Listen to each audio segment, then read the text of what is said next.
What's up guys, Perlin here, and in today's video I'm going to show you the must-have items for long-term travel.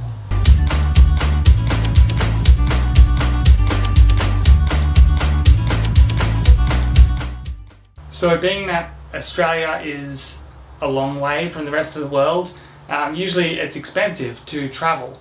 So when I've done most of my travels, it's been for a long time, up to 7-8 months overseas. So I've really sort of learnt what you need for long-term travel, and so here I'm going to go over the items that are sort of a must-have. The first thing that you need is a check-in bag that has wheels. Now this bag is from One Planet, and I've actually had this as my main check-in bag for every single trip that I've done overseas. So it's very sturdy. It's pretty ragged now, but it's still going strong. And this one has sort of rollerblade wheels, so they're bigger and they bounce over a lot of things like cobblestone streets and any rough surfaces, getting up gutters, things like that. That's what it's great for, and it's got a soft top. They don't actually make this bag anymore, but you can find bags similar to this one. Now, some people swear that you need to have backpacks instead of rolling bags. I think this is absolutely crazy. The biggest reason they state is you don't want to be lugging a rolling bag upstairs and over cobblestone streets or rough streets, things like that. But the amount of times that you'll actually be doing that, going upstairs or going along rough streets, or if there's like dirt or sand or things like that where you can't roll the bag, all you do is you just pick up the bag and you carry it. You just carry it in front of you. If there's a hostel or something, a place you're staying that has stairs, you just carry the bag up there. So it's really not that much time that you'll actually need to carry it, and the rest of the time you'll be on well-paved streets. Mostly you're going to be traveling from city to city. They all have well-paved streets. So definitely get a bag that you can roll so you're not breaking your back by carrying all the weight on your back the whole time. The next thing you'll want is a good day pack.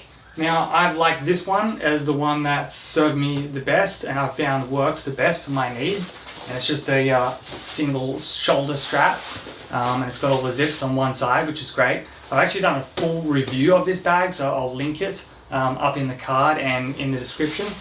But just find a day pack that you're comfortable with, you like the look of it, the style of it. It can fit a water bottle, because you're definitely going to need that. And just something that you like, because this is what you're going to be carrying around most of the time. You're not going to be carrying around your big bag. You're going to be doing, walking around cities, going on little day trips, and you're going to need a small, comfortable bag like this one. So if you're only, walking around cities and you just need like a water bottle and a bit of extra room, then this one's fine for that. If you're doing more like bigger trips where you need a lot more stuff, maybe more camera gear, maybe, more bulkier items, then get a bigger day pack bag. So that just depends on what type of travel you're going to be doing. Next thing is a smartphone. Now I'm assuming that everyone has a smartphone these days, but they've got 1,000 things that you need when you're traveling, like alarm clock, torch, maps, all of those great things.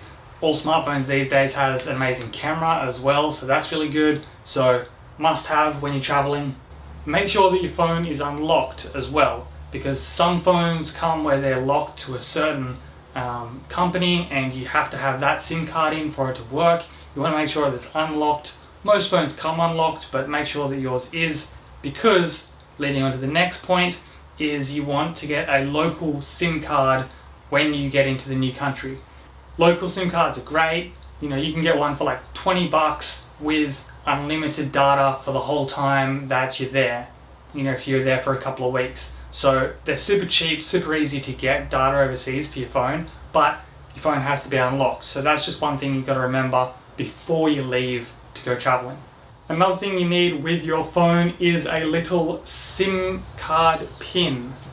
And you want the SIM card pin because when you get your new SIM card, they will take your old SIM card out and usually sticky tape it to a card, and you keep that. So when you get back home and you get off the plane, you want to switch out the foreign SIM to your old SIM that you've got, hopefully still in your wallet, and if you don't have a PIN, that can be super annoying because then you have to go searching around the airport and ask for someone to open your phone so you can put in the SIM that you've already got. So travel with one of these bad boys and you won't have that issue. Next thing you want is a power block. These things are super handy because you're going to be using your phone a lot more when you're traveling, just for maps and all of those type of things. So your phone's going to be running out and you want to have one of these with you at all times. Plus, it's great to have because usually all electronics these days are powered by USB. So you can charge your other stuff like, your GoPro or your headphones or, other things like that can be also topped up if you have a power block like this. The next thing you want are good headphones. Now I've got these ones, these are Bose headphones, which the sound is amazing and wireless is also amazing. If you can afford it, get the noise cancelling options as well because that's amazing. And when you're traveling, you're going to be spending a lot of time in airports, on trains and planes and buses and taxis. So you're probably going to be listening to a lot of music or a lot of audiobooks or podcasts. So it's really good to have a top quality set of headphones because you're going to be using them a lot. I travel with these ones. I also travel with these ones, which are the Apple AirPods. If these are too bulky for you, these ones are absolutely amazing. And they're super nice and small and easy to carry around with you. So these are a great option for quality headphones. The next thing you want is a good camera. And you want it separate from your iPhone because the cameras on these smartphones these days are great, but the problem is the batteries still suck. So you're going to run out pretty fast when you're traveling, you're taking pictures, and you're on social media and you're looking at maps and all those type of things.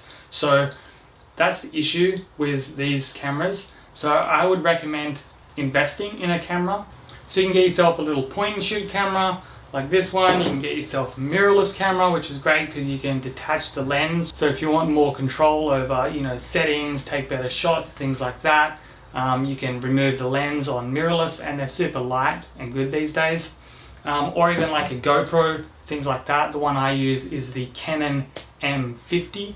And the reason I suggest getting a second camera other than your phone is because one, your phone runs out of batteries, and two, there's also a few extra steps involved in actually keeping the photos you take on your phone because you run out of space on your phone. So then you end up either deleting photos or it just fills up and you stop taking photos because you've got no more space left. And they usually double up, so even when you're getting photos from your phone onto your computer, they've like doubled up, so then you got to go through and delete the ones. You got to make sure they don't jump into like iPhotos before you put them in a folder, and there's just all of this extra process when you're taking photos with your phone. But if you're taking photos with a camera, you just take the memory card out, put it in your computer, drag it to the right folder, and it's very easy to file and save and sort and edit and all those type of things. So just the workflow of actually taking good photos and keeping good photos is a lot easier with an external camera. And I've yet to meet any traveler that regrets taking photos and video of their travels. Usually they regret not taking more photos and videos of their travels because no matter how good you think your memory is, you just sort of forget after time about your travels, and having those photos there that you can like look up, it re-sparks that feeling and the memories and all the good times you had when you're traveling, and sparks the travel bug for you to get back on the road and travel. So highly recommend getting a second camera. Next thing I recommend is a laptop, and I'd recommend one of these over a tablet because a tablet you can only look stuff up online and watch stuff that's already on there, but with a laptop you've got the keyboard, which is great. You've also got all of the plugs and stuff, so you can put straight in your USB or your SD card, all of those type of things straight into the computer. It's great to have a computer for long-term travel for a number of reasons. One, all of your photos and video that you take on your phone and your camera, you want to offload them so you've got space, so you put that onto your computer. If you want to watch movies, things like that on the plane or just in the hostel, it's great to have a computer to do that. And when you're traveling for a long time, there's going to be tasks that you need to do, that you need to take care of. And it's a lot easier to do those tasks on a computer than on your mobile phone. So that's why I highly recommend you take a computer if you can. The next thing I recommend is having a lot of space on your computer or having an external hard drive. Now I use this one, which works great for travel, and I like it because it's got rubber around the outside, so there's a bit of extra protection from dropping it or it getting knocked, things like that, because it's just got that extra padding. It's also great having a bunch of movies, things like that, take up a lot of space. You can have them all on here. If this one's too big, you can take the thinner hard drives. You just got to make sure that they don't get damaged. After that, I'd recommend you take a flash drive. Now, flash drives are super good for a number of reasons. One, it's good to have like your travel documents, things like that, as a backup just on one of these. So if you lose your computer or something like that, you can have some documents in a separate location. Another thing, it's great for sharing photos or movies. So if you're traveling with someone, you're in a hostel or something, maybe you want to swap different movies or TV shows with someone, it's great to have one of these. Super easy to do that. I've had different times when I've needed to print off files that I've had to like sign and scan and stuff like that. So if you have one of these, you can put the file on that and take it to the front desk or somewhere that has a computer that's attached to a printer to be able to print that off, and you can just give this to them and they can do it. And sometimes with hard drives, once you set it up, they're only set up for one computer, or maybe they're only set up for Mac and not PC, where flash drives don't have that issue. So they're not solely compatible with any device, so you can easily share movies between anything. So you want to get yourself a universal adapter. These are really cheap. You can get them at the airport in any country, or before you leave. They sell them everywhere, but you need to have one. Next thing I would advise is you take a power board, so you can charge more than one thing at a time. So you just put your universal adapter on this end, and then bam, you've got 4 power slots that you can charge stuff up. Another tip, if you want to travel a bit more light than this, because this is pretty big and bulky, is get those adapters that have multiple USB ports in them. They have like 3 or 4. Those are great if you want to save space, because usually everything charges with USB these days, so you can just plug in all your stuff to the one plug. Next thing you want to have is an eye mask. They're great for trying to sleep on planes. They're great if you're in like a hostel and someone comes in the middle of the night turning on the lights off and on, which happens. I've even had times when there's been like an air conditioner and it's had a super bright light on the air conditioner, so it just illuminates the room once you turn the lights off, which is not good. So an eye mask is definitely great for blocking out all the light and getting sleep. Next thing is a mini umbrella. These are great, super small, super cheap, and you just don't want to get caught out in the rain when you're miles away from the place you're staying in some city and it starts raining. Great to have these with you. The next thing you should have is 2 bank cards. Now I've found this out the hard way when I've lost my bank card overseas, and it sucks because you've got no access to money. It's really hard to get onto the bank. They need an address to send you a replacement card. People try and send you money. It's usually over things like Western Union and stuff like that. It's better these days with things like Apple Pay, having your card on your phone, but it's still advisable to have 2 bank cards, so if one goes missing or gets stolen, you can cancel it and you've still got your other bank card to use for the rest of your trip. And last but not least is a good water bottle. A lot of people have the Ants Pants of water bottles. I just seem to always go back to these glass Voss water bottles, which I like. Some people hate glass because you've got a chance of breaking it when you're traveling, so they get stainless steel or something like that. Whatever water bottle works for you, but you'll need it because you're going to be walking around a lot, and you need a good water bottle that you like to have because you're going to be carrying it around a lot. So there you go, that's all of the necessities that I think that you need when you're going for long-term travel.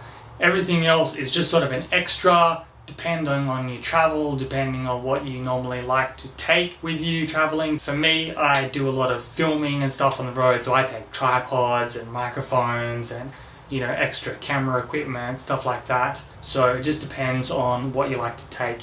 But that's it for now. I hope you enjoyed these tips. For everything I mentioned in this video, links are down below. Hope Hope this helps. Hope you get some good ideas. If you've got other things which you believe are a must for long-term travel, put them in the comments down below. Till next time, bye.